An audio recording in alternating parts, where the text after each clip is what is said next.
If you've installed the REVO or HAAS system and are using lag-style tensioners, it's not uncommon if your tensioners loosen up over time due to wind or vibration.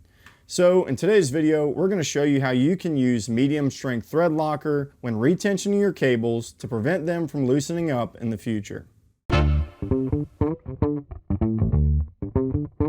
Whether you've installed REVO lag tensioners or HAAS straight or pivot tensioners, the process for retensioning and applying thread locker to the threads of your tensioners is going to be the exact same. To start, clamp your vice grip onto the turnbuckle swage stud of your tensioner to prevent your cable from rotating, and then loosen the turnbuckle body until the male threads for each of your turnbuckle studs are clearly exposed. Repeat this process for all of the tensioners that are installed at your post.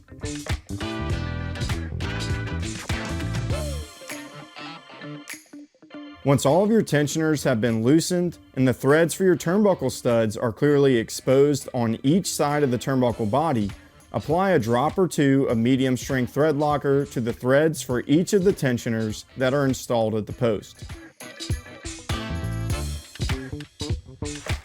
Now, hold on to the turnbuckle swage stud that's attached to your cable and rotate the turnbuckle body until your cable is hand tight.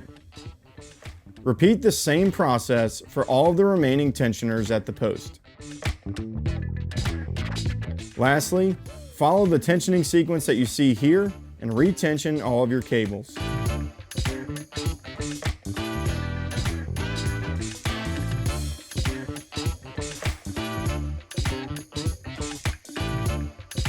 If you have any questions about how to keep your cable railing system tensioned, then be sure to drop us a comment below. And if you found today's video helpful, then don't forget to give it a like.